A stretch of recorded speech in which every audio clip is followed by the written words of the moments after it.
In this video, you'll discover why questions like, how do I get pregnant? And what's wrong with me are actually sabotaging your fertility journey. I'll share the science behind how your questions shape your hormonal environment and the exact alternative questions that have helped my clients get pregnant naturally after 40. If you've been stuck in your fertility journey, feeling like you've tried everything, this perspective shift might be just what you need.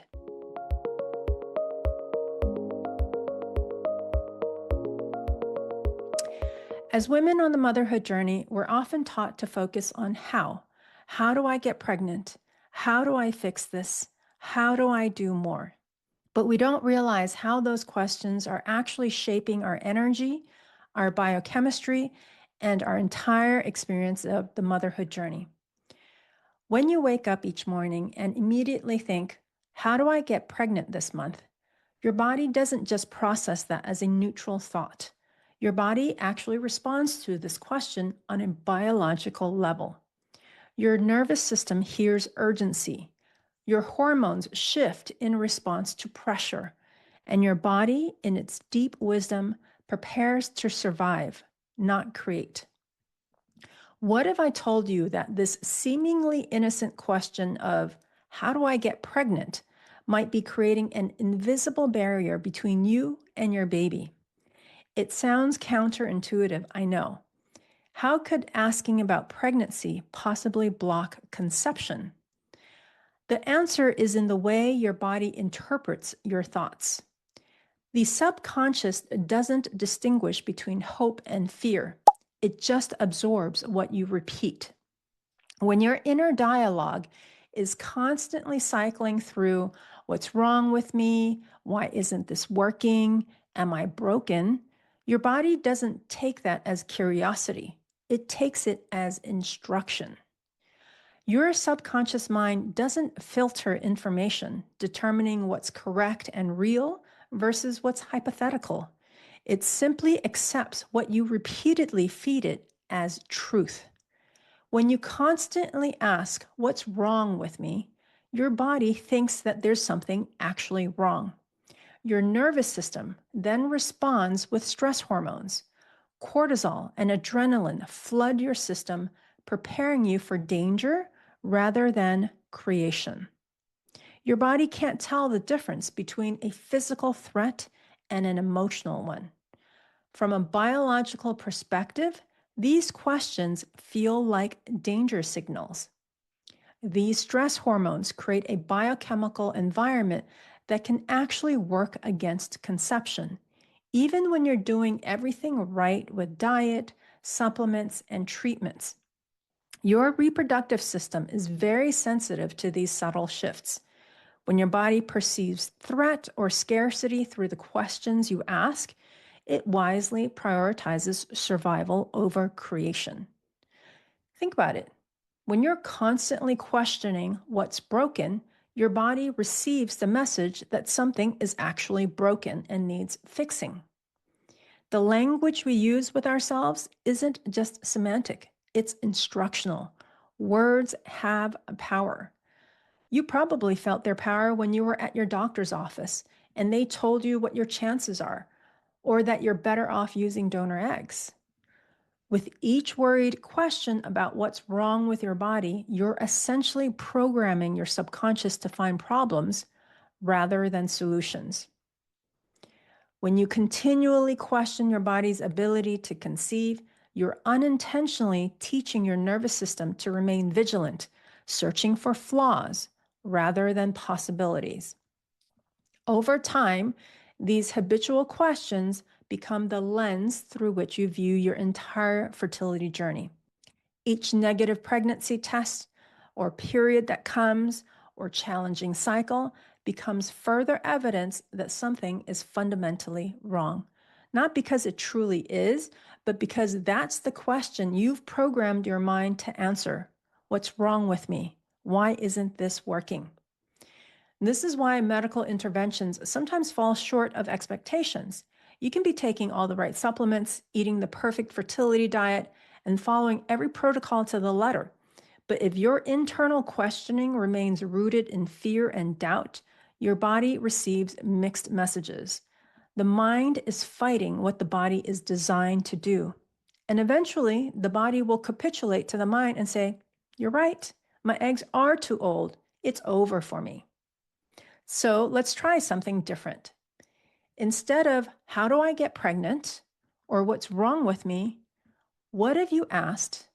What am I supposed to learn in this experience to help me grow? What's ready to shift in me to open to life? These questions don't trigger the survival response. They open you. They invite curiosity, spaciousness, and surrender. And your body feels that because the body follows the mind's lead. When your questions come from lack, your body contracts. When they come from trust, your body begins to open. This isn't about blame. It's about recognizing the incredible power you hold. Your thoughts are not just random noise. They're messages, they're instructions, they're seeds. And the questions you ask are what water those seeds get. So ask with care, ask from love, ask with the belief that your body is listening and that it wants to support you, and it will. Because your mind functions like a highly sophisticated search engine, constantly scanning your inner landscape for answers to whatever questions you plant within it. Think about what happens when you search for something online. The algorithm doesn't judge your query or try to protect your feelings. It simply delivers exactly what you've requested. Your unconscious mind works in precisely the same way, except it's searching through your memories, beliefs, experiences, and physical sensations to find evidence that matches your query. When you wake each morning and silently ask yourself, "Why isn't my body cooperating?" your internal search engine immediately begins gathering all possible results that confirm this premise. Suddenly, every twinge becomes significant. Every emotional fluctuation feels like proof that something's off. And every passing month reinforces the story that your body isn't capable. Asking "What's wrong with me?" pulls up entirely different results than asking "What's ready to shift in me to open to life?" The first query returns fear, shame, and lack. The second pulls up possibility, expansion, and transformation. Same search engine, dramatically different results. Cognitive reframing, the therapeutic technique of consciously choosing how we interpret events, works precisely because it redirects our internal search engine toward constructive rather than destructive evidence. Let me give you a concrete example. A woman who habitually asks, "Why are my eggs too old?" will find her mind dutifully gathering evidence. That article she read about declining fertility after 35, the offhand comment her doctor made about geriatric pregnancy, the friend who needed donor eggs, the statistics about chromosomal abnormalities. Her search engine is performing perfectly, finding exactly what she asked it to find. But what happens when she begins asking, "How is my body preparing for new life?" Suddenly, her search engine redirects, focusing on different results. The regular cycle she still maintains, the healthy changes she's implemented, the women she knows who conceived naturally in their 40s, the emerging research about egg rejuvenation. Nothing has changed about her physical reality, but everything has changed about what her mind chooses to highlight. The most fascinating aspect of this search engine metaphor is that it explains why two women with identical medical profiles can have completely different fertility journeys. Their internal queries are shaping not just their emotional experiences, but potentially their biological responses as well. What makes this approach so powerful is that you don't need to pretend everything is perfect or deny your legitimate concerns. You're simply directing your brilliant mind towards solutions rather than problems, toward expansion rather than contraction, toward possibility rather than limitation. Your search engine doesn't judge whether your questions are helpful or harmful. It simply delivers results based on what you ask. This understanding gives you tremendous power. You become the programmer of your fertility experience, not just its passive recipient. Consider what happens when you shift from what's wrong with my reproductive system to what's working beautifully in my body today. Your attention immediately redirects toward health, function, and potential. This isn't about ignoring problems that need addressing. It's about maintaining a perspective that supports healing and well-being rather than amplifies distress. The most profound transformation comes when you recognize that the search terms you've been using weren't consciously chosen. Many were installed by others, medical professionals, doctors, family members, media, or culture. Reclaiming your power means deliberately selecting queries that serve your deepest desires. Many women initially resist these questions because they seem too simple or too spiritual. How can asking different questions possibly help when my AMH levels are low or the ultrasound shows diminished ovarian reserve? I understand this resistance completely. After years of medical appointments and biological explanations, turning to something so subtle can feel like grasping at straws. But when your nervous system is in a state of protection or alert mode, which happens naturally when you're focused on perceived problems, it creates an internal environment that actively resists conception. Your body, in its infinite wisdom, knows when conditions aren't optimal for nurturing new life. So let me share some transformative questions that have opened wombs and welcomed babies home. Instead of, why can't my body do this simple thing? Try asking, what wisdom is my body trying to share with me through this experience? This subtle shift immediately releases judgment and creates space for your body's intelligence to emerge. Rather than, how do I overcome this infertility? Ask, how am I being invited to grow through this sacred waiting? This reframes your journey from battle to evolution. When you feel yourself spiraling into what else could be wrong with me, pause and ask instead, where do I need to soften to allow life to enter? Notice how your shoulders relax and your breath deepens with just this simple change. The power of these questions isn't in getting immediate answers. Their magic lies in how they shift your frequency. When you ask questions that assume wholeness, well-being, and wisdom, rather than brokenness, your body responds accordingly. I recommend writing your chosen questions on small cards and placing them strategically throughout your home, on your bathroom mirror, by your bedside, on your refrigerator. These visual anchors help interrupt old thought patterns and establish new neural pathways that support conception rather than block it. One client placed her questions inside her fertility medication box so that each time she prepared an injection, she'd first read, how am I loving my body through this process? This simple practice transformed what had been a dreaded medical procedure into a sacred act of devotion. These questions aren't meant to replace medical support or practical action steps.